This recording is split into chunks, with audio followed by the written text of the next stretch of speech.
জয় জগন্নাথ। জয় জগন্নাথ। সোজা তাকাবেন আপনারা, বেঙ্গলি তো? হ্যাঁ ঠিক আছে, আপনারা একটু সোজা তাকাবেন, বাম দিকে ডান দিকে হবে না, সোজা। নামটা বললেন? আমি কলকাতা থেকে আসছি আমার স্বামী আর ছেলের সাথে। আমার নাম পুষ্পিতা আদিত্য, আমার স্বামী বিক্রমাদিত্য। আমরা কলকাতার বাগমারি থেকে আসছি। আমাদের বাগমারি? আচ্ছা, আপনারা নাম বললেন, স্বামীর নাম বললেন, ছেলের নাম তো বললেন না? ছেলের নাম সৌনভ আদিত্য, ক্লাস 7-এ পড়ে। এই সবে পরীক্ষা শেষ হয়েছে, ছুটি পেয়েছি। আচ্ছা দেখেন, আপনার পরীক্ষা, ছেলের পরীক্ষা সরেন, আপনার পুরী চলে আসছেন, এরকম ভাবনা কিরকম আসছে? কেন আসলেন? কেন আসলাম, কারণ আমার ছেলের ছুটিটা বড় কথা না। আমার স্বামী নেভিতে চাকরি করেন, তো উনি তো সময়টা এইভাবে অ্যাডজাস্ট করে পান না। উনি যখন ছুটিতে থাকেন, আমরা প্রত্যেক বছরই সেই সময়টা যদি আমার ছেলের ছুটির সাথেও মিলে যায়, সেই সময়টা অ্যাডজাস্ট করে আমরা সবসময় জগন্নাথ দেবকে দর্শন করার জন্য আসার চেষ্টা করি। ওনার কৃপা আমাদের ওপর সব সময় আছে। আমরা ওনাকে ভীষণ পুজো করি, আমাদের ঘরে উনি প্রতিষ্ঠিত আছেন। আমরা প্রতি সময় ওনার কাছে প্রার্থনা করি এবং ওনার আশীর্বাদে আমরা প্রচণ্ড পরিমাণে ধন্য।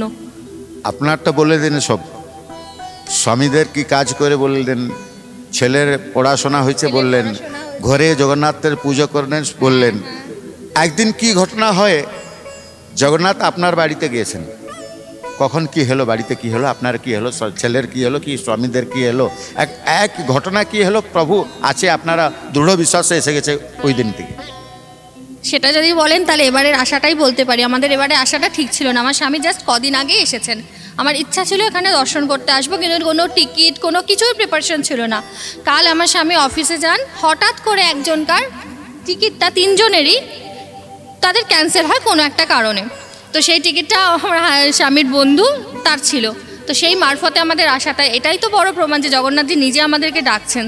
উনি আমাদের কাছে আসুন আর উনি আমাদের কাছে ডাকুন, ব্যাপারটা তো একই। আশীর্বাদ তো উনি করছেনই, সেই জন্য ওইটা তো অনুভূতি হবে। একদমই আমরা সবসময় বুঝতে পারি উনি আমাদের সঙ্গে আছেন।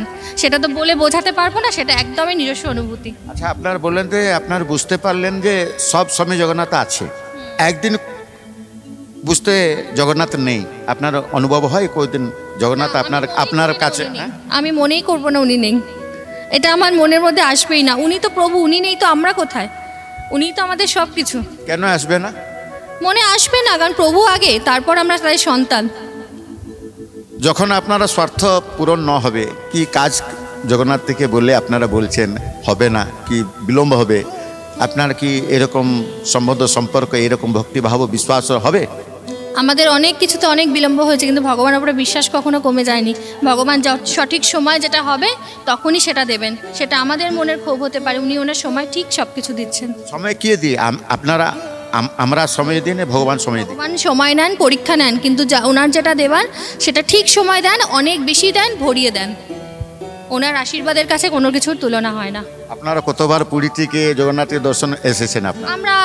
আমি বিয়ের পরেই প্রথমবার এসেছি। এই নিয়ে এই বছর আমার 15 বছর বিবাহ বার্ষিকী, তো সেই হিসেবে অনেকটা আশা, কিন্তু আসার পুরো যোগাযোগটা ওনাই করিয়ে দিয়েছেন আমাদের। বললাম না, কোনো প্রিপারেশনই ছিল না। তো আমাদের এই নিয়ে হয়েছে 5-6 বার আসা হয়েছে এত বছরের মধ্যে, কারণ ওই যে সময় সুযোগটা মেলে না স্বামীর চাকরির জন্য।